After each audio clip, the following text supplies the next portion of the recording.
తిరుపతి జిల్లా తలకోన దేవస్థానంలో ఇద్దరు అర్చకులు గొడవపడ్డారు. ఆలయంలోనే ఒకరిపై ఒకరు దాడి చేసుకున్నారు. ఒకరితో ఒకరు తలపడ్డారు.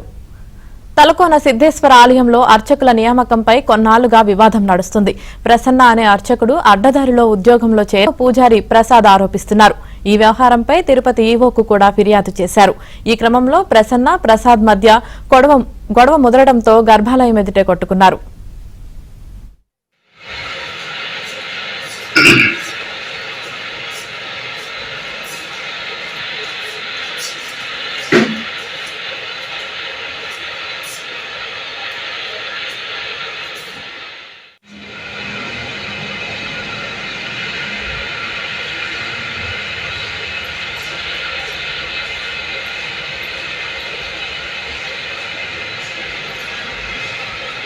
ఆరోపిస్తున్నారు.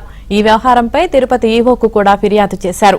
ఈ క్రమంలో ప్రసన్న ప్రసాద్ మధ్య గొడవ ముదరడంతో గర్భాలయం ఎదుటే కొట్టుకున్నారు.